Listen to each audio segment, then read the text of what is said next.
बच्चों, आज हम आपकी पुस्तक के पाठ 3 मालगुडी डेज का अध्ययन करेंगे, जिसके लेखक हैं R.K. नारायण। आइए R.K. नारायण जी के बारे में कुछ जानकारी हासिल करते हैं। R.K. नारायण का जन्म 10 अक्टूबर 1906 को चेन्नई में हुआ। उनका पूरा नाम रासीपुरम कृष्ण स्वामी अय्यर नारायण स्वामी है।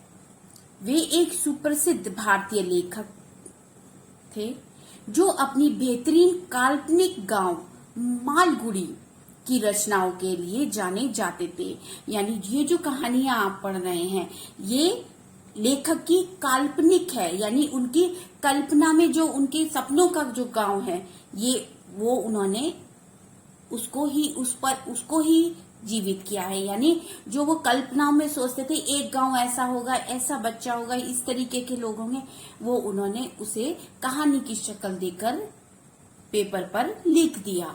ठीक है ना, ये उनकी काल्पनिक है, कोई ऐसा गांव नहीं है, लेकिन ये उनकी कल्पना है। और इसी कल्पना ने उन्हें आज संसार के श्रेष्ठ लेखकों में लाकर खड़ा कर दिया। उस समय के 3 प्रसिद्ध अंग्रेजी साहित्यकारों में से एक R.K. नारायण जी भी थे, जिनकी रचनाएं देश में ही नहीं विदेशों में भी प्रसिद्ध हैं। वह मुख्यतः कहानी और उपन्यास ही लिखते थे। उनकी मृत्यु 13 मई 2001 में चेन्नई में हुई।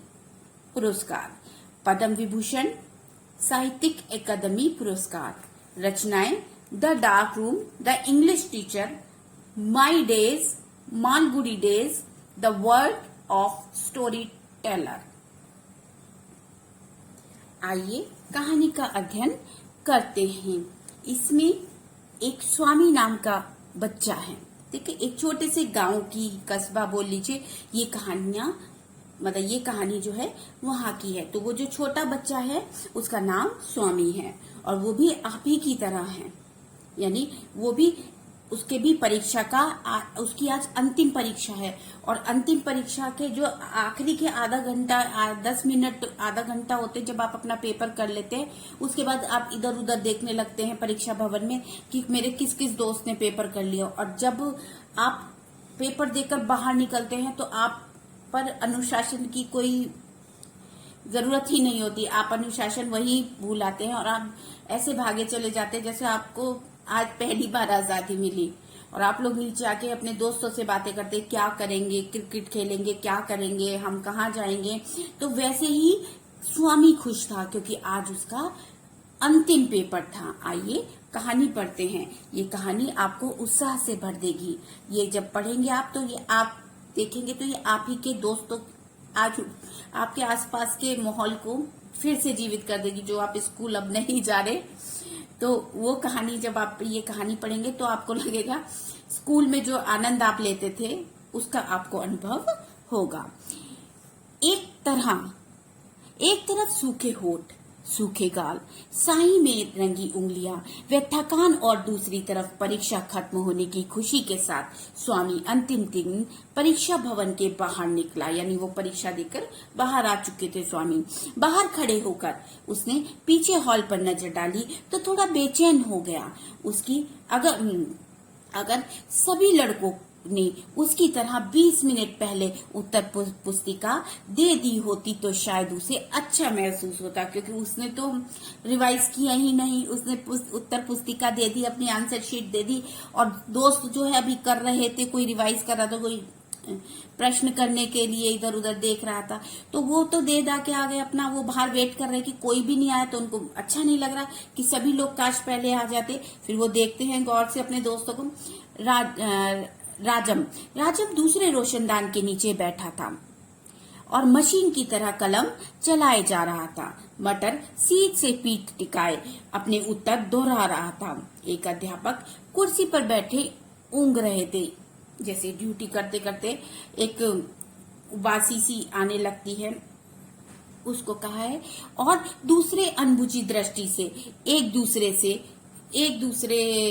सिरे से दूसरी सिरे तक टहल रहे थे। जैसे 2 टीचर की ड्यूटी थी, एक बैठ के, एक की चेयर होती है तो एक तो बैठे हुए उबासी ले रहे थे और दूसरे इधर से उधर टहल रहे थे बच्चों को देखते। लिखने की रगड़ और कागजों की गड़गड़ाहट की आवाजें चुप्पी भरे हॉल से आ रही थी। एकदम शांत था, लेकिन ये जो पेपर पर लिखने की आवाजें आ रही थी। स्वामी को अचानक लगा कि उसे इतनी जल्दी बाहर नहीं आना चाहिए था, लेकिन वह हॉल में और कैसे रुक सकता था।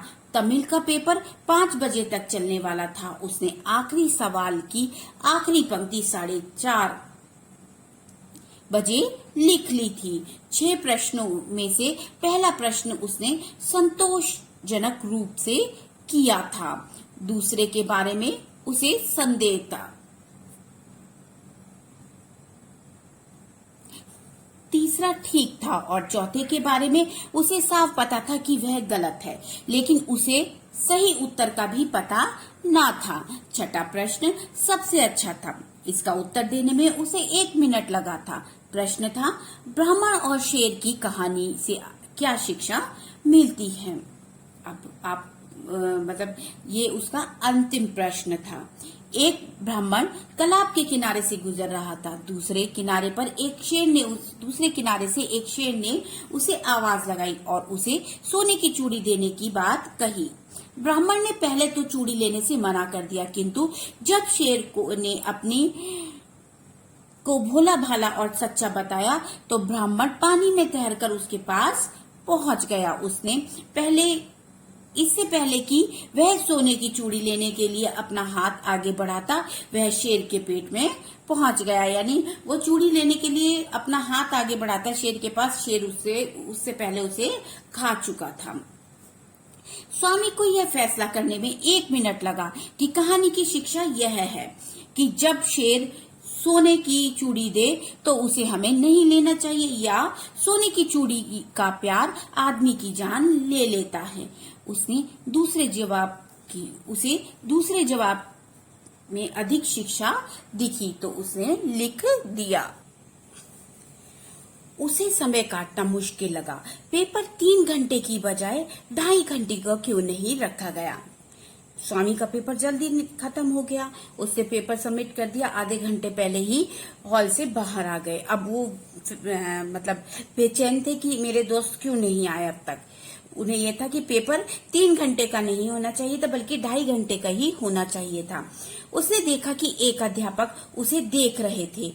उसने तुरंत उत्तर पुस्तिका में व्यस्त होने का बहाना किया।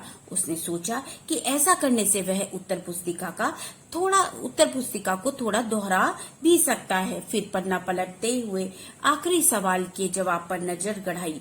उसे दोहराने का बहाना करना पड़ा। जैसे आप हैं, जब आप एग्जामिनेशन हॉल में बैठते हैं परीक्षा भवन में, तो जब टीचर आपको देखती है तो आप ऐसा उसको दर्शाने की कोशिश करते हैं कि आपको नहीं आ रहा है, तो आप कोशिश करते हैं कि आप बहुत याद करने का प्रयास कर रहे हैं और करते भी हैं याद। तो वही जो है स्वामी के साथ हो रहा था। उसने यह सोचते हुए फिर दीवार की घड़ी की ओर देखा कि शायद अब 5 बज गए होंगे, किंतु 4:30 के बाद 10 मिनट और बीते थे। 2-3 लड़कों को पेपर देते हुए और बाहर जाते हुए देख वो बहुत खुश हुआ। उसने जल्दी से पेपर के फ्लैप पर सुंदर मोटे अक्षरों में लिखा, तमिल, W.S.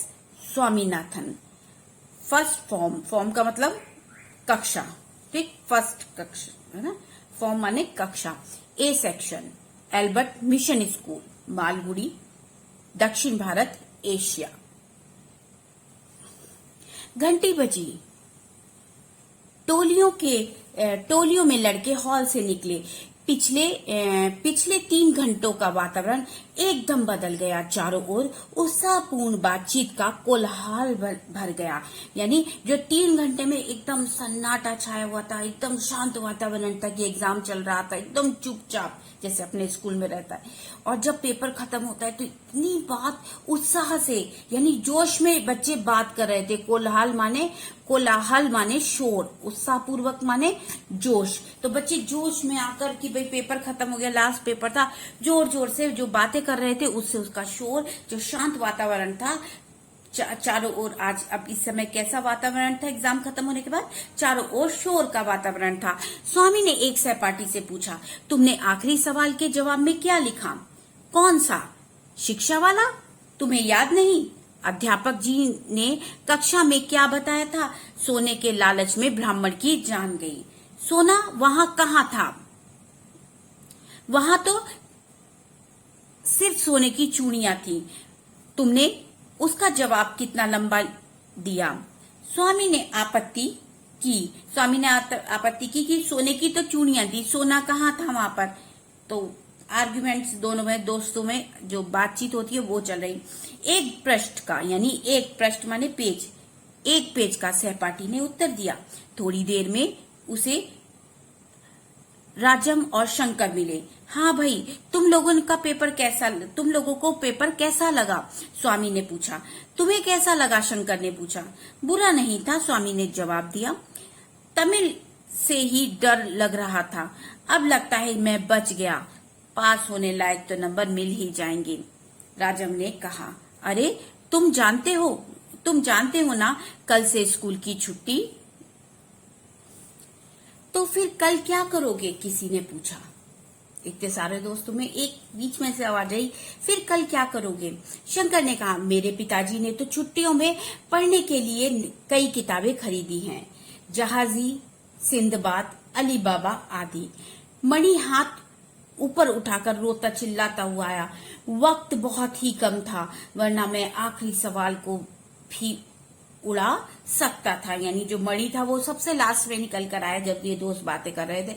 और कोई बच्चा ऐसा होता ना कि समय कम था, नहीं तो मैं पूरा पेपर 100 नंबर का करके आता। तो मणि उनमें से एक थे। मटन भी कहीं से प्रकट हुआ। उसके बाएं गाल पर स्याही की लंबी लकीर थी। Hello Shankar, first division. नहीं, मुश्किल से 35 मिलेंगे।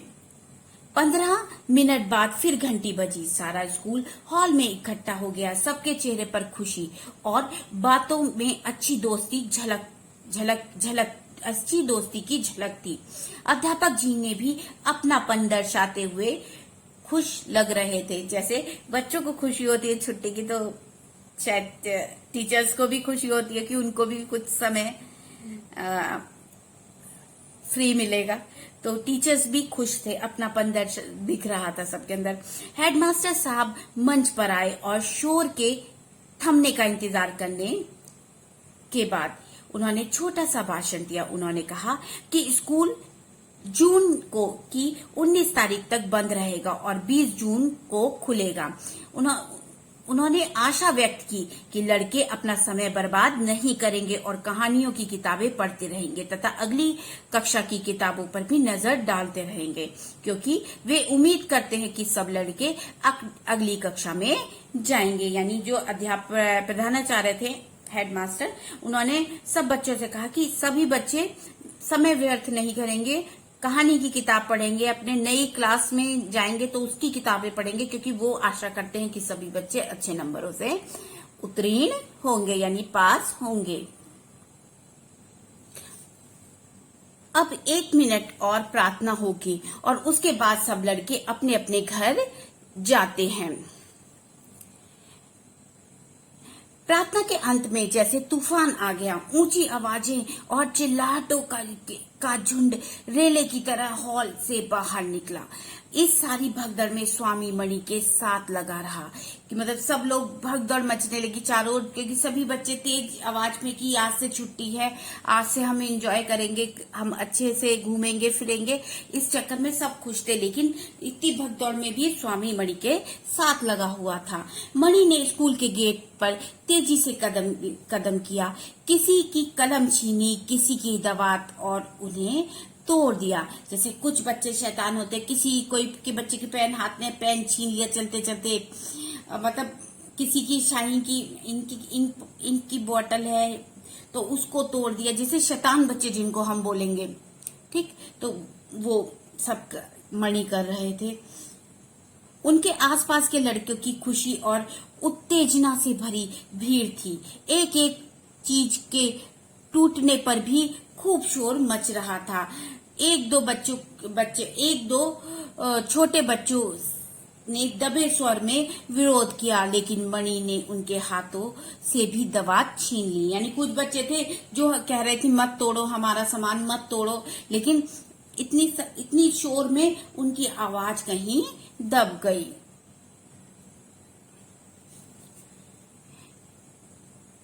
एक एक चीज के टूटने की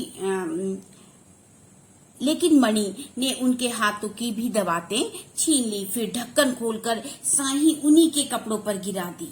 इस काम में उसके सहायकों ने का एक छोटा सा दल भी था, लेकिन जिसमें स्वामी प्रमुख था। यानी जितने भी लड़के थे जो मणि कर रहा था उसमें सभी लोग शामिल थे। उसमें स्वामी भी उसका प्रमुख था। स्वामी ही मेन रोल में था उसमें, मतलब मुख्य प्रमुख था। मतलब स्वामी भी उस जो वो काम कर रहा था, जो छोटा सा दल 4-5 दोस्तों का था, उसमें स्वामी भी शामिल थे।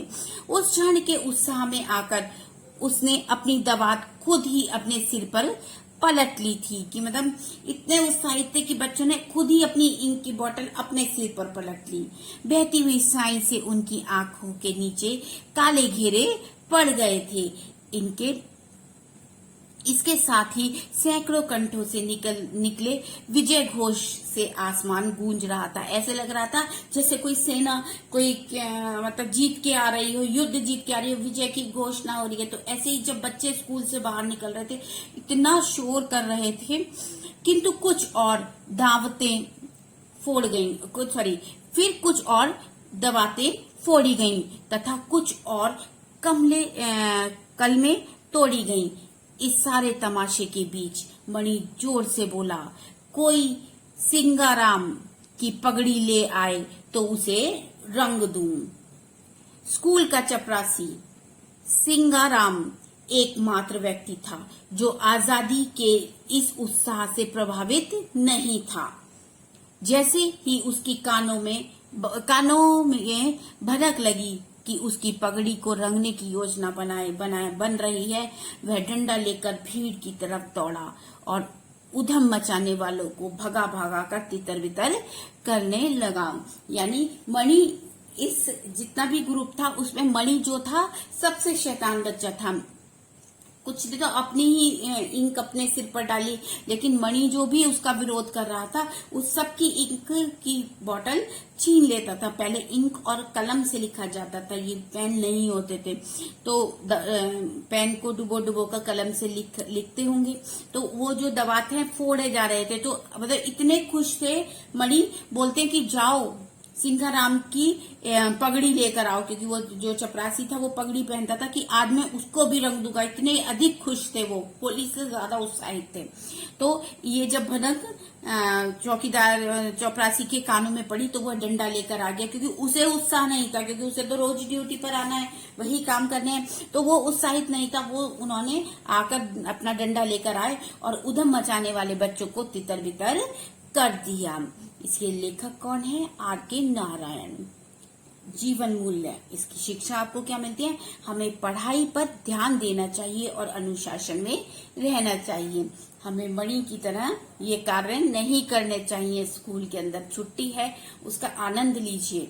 स्कूल से बाहर निकलते समय डिसिप्लिन, अनुशासन का ध्यान रखना चाहिए।